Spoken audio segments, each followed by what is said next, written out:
What if I told you that even the greatest tennis champions carry a hidden flaw? The question is, which one surprises you most? Starting with Alex de Minaur. What happens when the fastest legs on tour aren't enough to win the biggest trophies? That's the puzzle of Alex de Minaur. Nicknamed the Demon, the Australian is lightning in sneakers. At his peak speed, he covers 10 meters in just over 1.2 seconds, numbers so crazy that sports scientists compare him to Olympic sprinters. Watching him sprint down balls is like watching a cartoon character blur across the screen. But tennis isn't only about getting there, it's about what you do when you arrive. And that's where de Minaur struggles. His forehand typically sits in the mid-122nd km/h range, which sounds fast, but compare it to Carlos Alcaraz's 140+ km/h or Jannik Sinner's explosive 145 km/h, suddenly it feels like a Nerf gun against cannons. Even his serve rarely cracks 200 km/h, while players like Nick Kyrgios and John Isner live above 220 km/h. The result?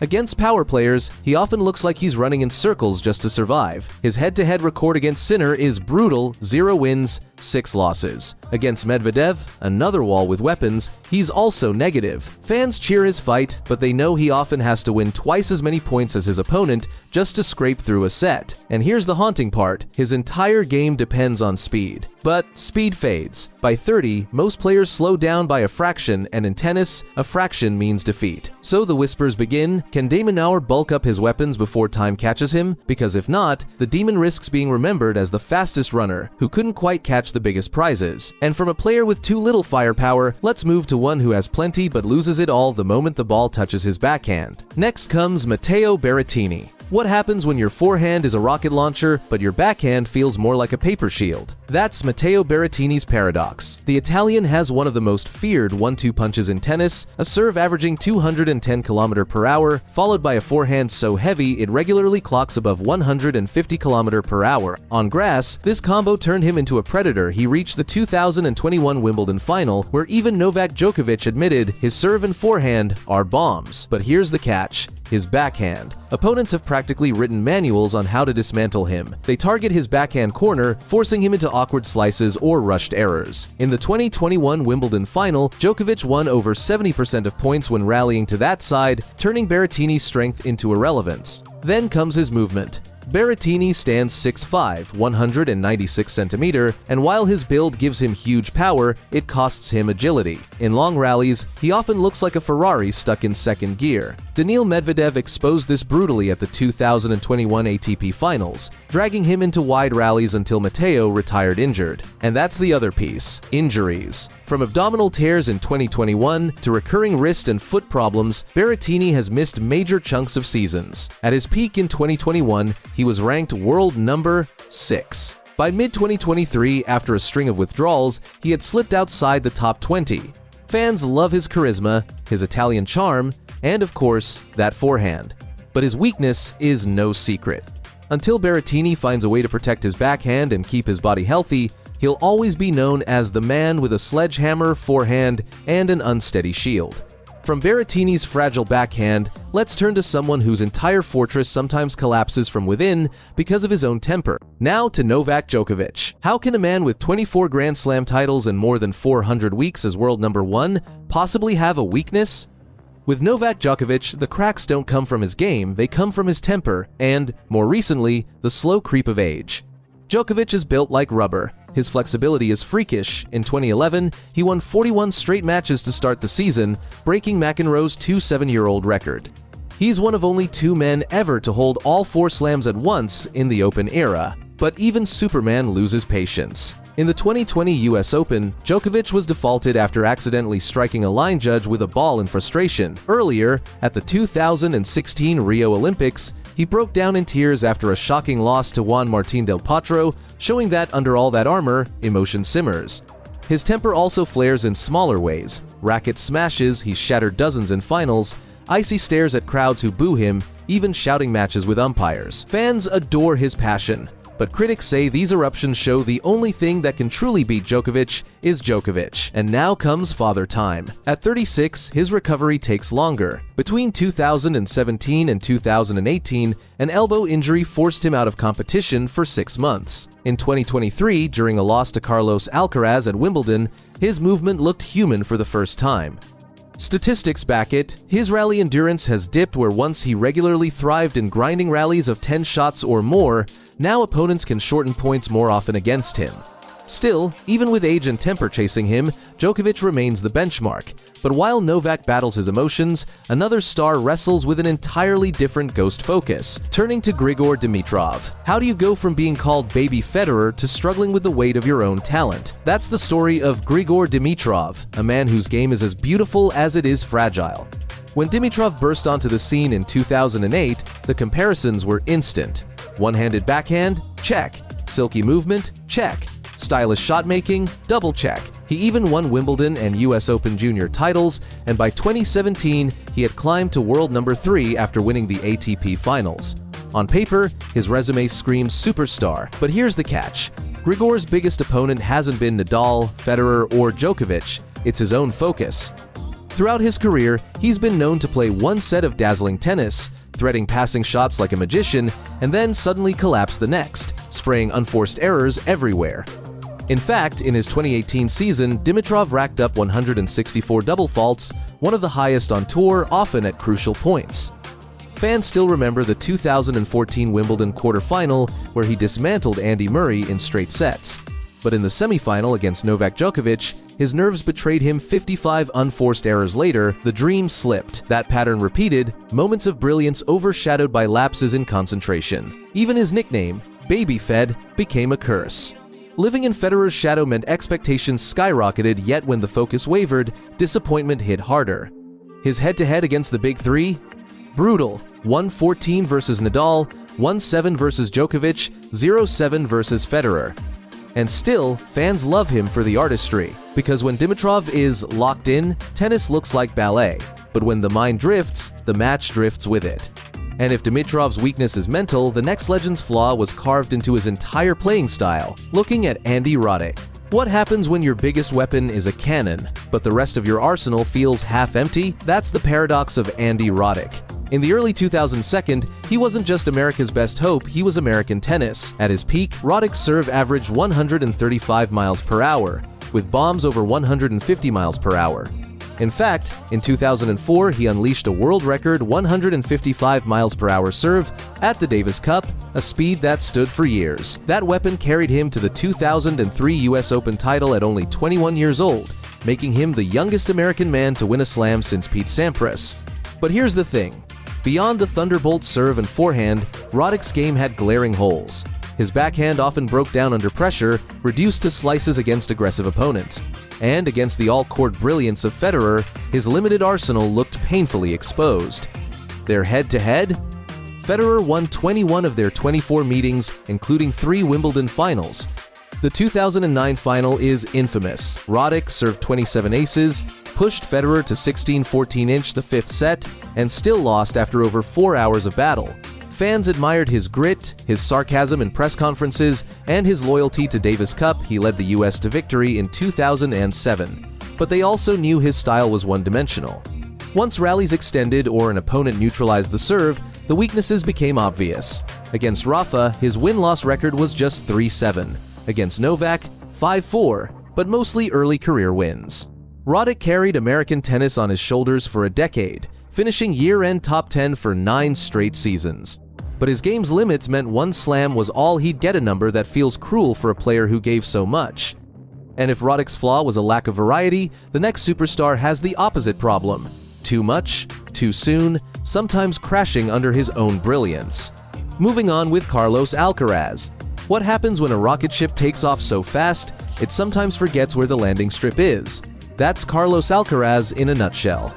By age 20, he had already rewritten history. In 2022, he won the US Open at just 19 years, 4 months old, becoming the youngest world number 1 in ATP history. Less than a year later, he stunned Novak Djokovic in the Wimbledon final, snapping his 34-match win streak at center court. That kind of rise hadn't been seen since the days of Nadal's teenage rampage on clay. But with Alcaraz, the danger is also his charm, his aggression. He loves drop shots, leaping forehands, and chasing highlight reels. Sometimes, though, that flair backfires. In the 2023 French Open semi-final against Djokovic, his nerves got the better of him. Early in the third set, he cramped badly, not from lack of fitness, but from sheer tension. He admitted later, "The pressure got to me." Even his stats show the learning curve. In 2023, he averaged over 30 unforced errors per match in Grand Slams, a sign that risk-taking sometimes turns reckless.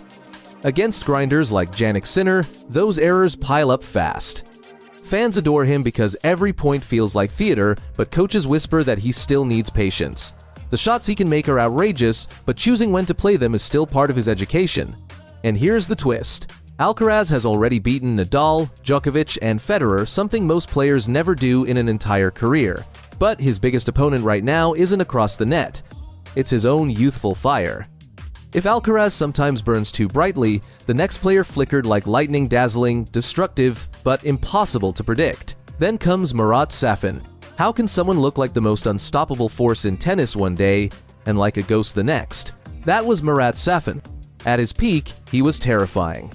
In the 2000 US Open final, a 20-year-old Safin dismantled Pete Sampras 6-4, 6-3, 6-3, making the greatest server of all time look ordinary. That wasn't supposed to happen.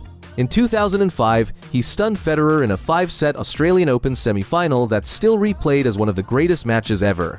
Safin went on to win the title, proving he could beat anyone, anytime.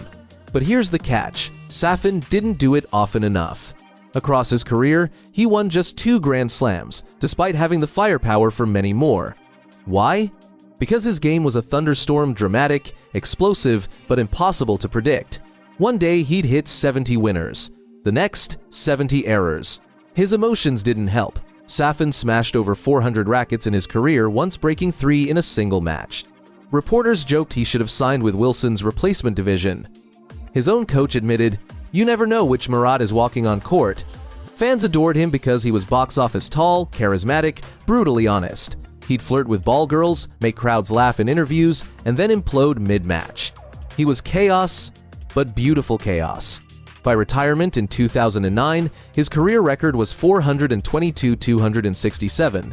That's impressive, but for a man who once bulldozed Sampras and Federer, it felt like too little. Safin himself said, "I could have done more, but I had too much fun." And that's the tragedy and charm of Safin. A genius undone not by others, but by himself.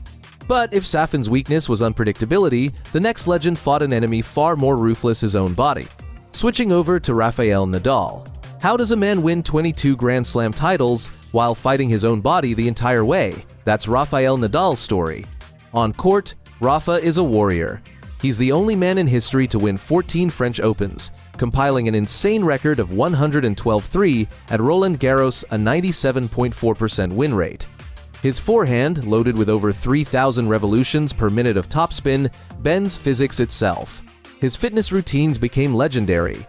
4-hour practices, sprint drills, relentless repetition, but that same intensity came at a cost. By his early 22nd, Nadal already had chronic knee tendinitis.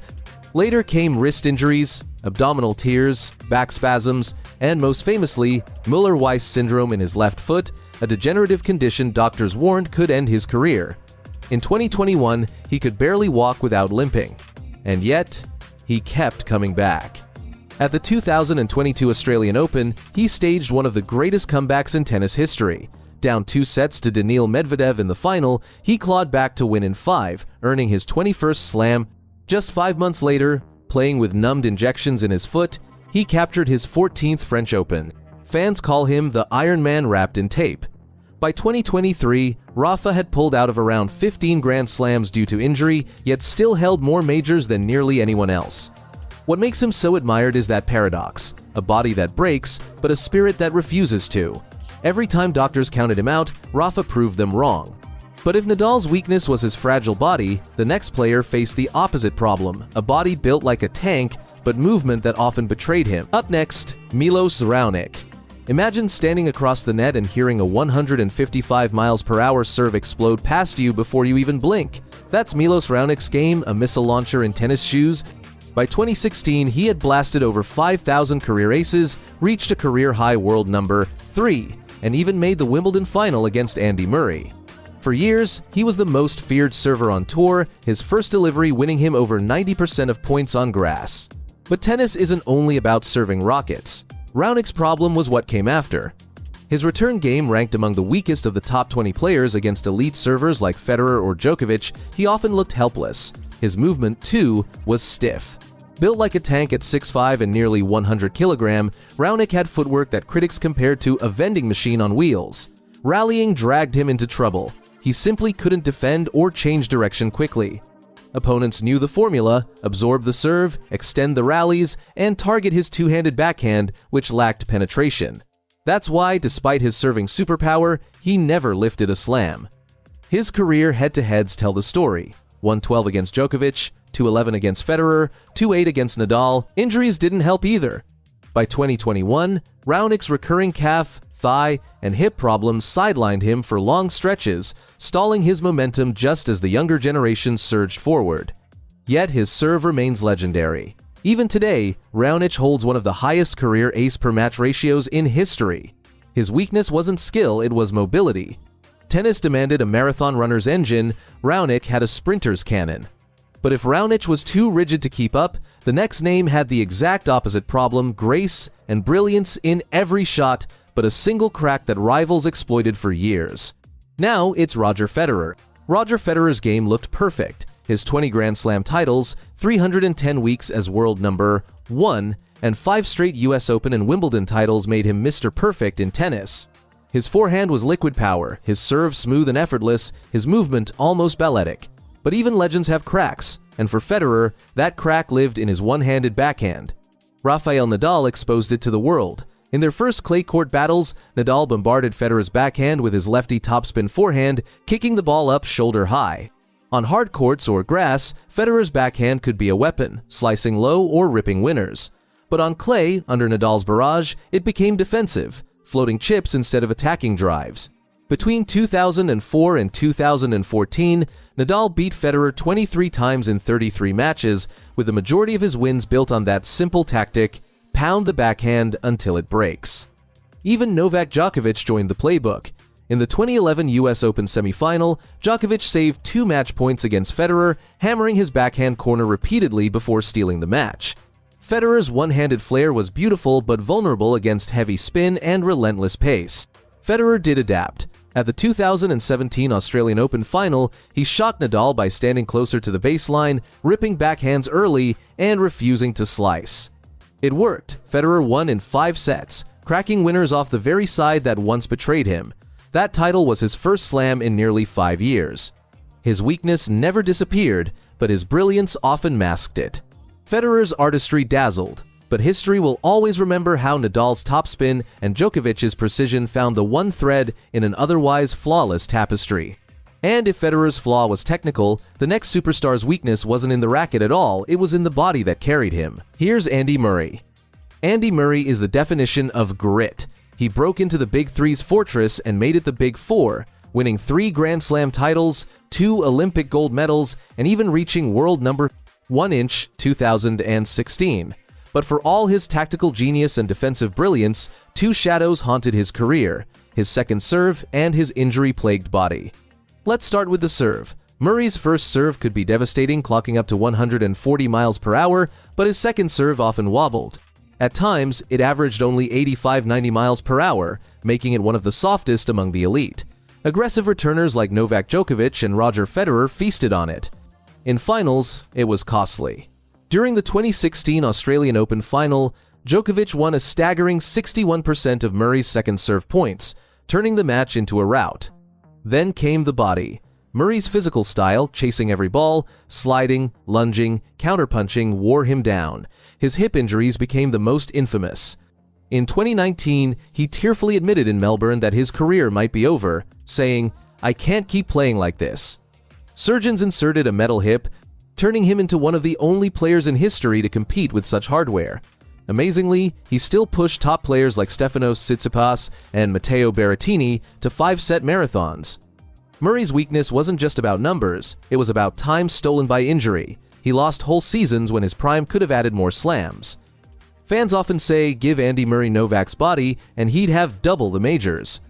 And if Murray's weakness was cruelly physical, the next player's downfall was psychological, a love-hate relationship with the sport itself. Finally, Nick Kyrgios. Nick Kyrgios is tennis's ultimate paradox. On one hand, he owns wins over Rafael Nadal, Roger Federer, and Novak Djokovic, all achieved before turning 25. In fact, Kyrgios is one of just 2 players in history to beat each member of the Big Three on his first attempt. His serve is a missile, regularly topping 140 miles per hour, and his forehand can end rallies in a single strike. But his greatest rival hasn't been Nadal, Djokovic, or Federer, it's been his own motivation.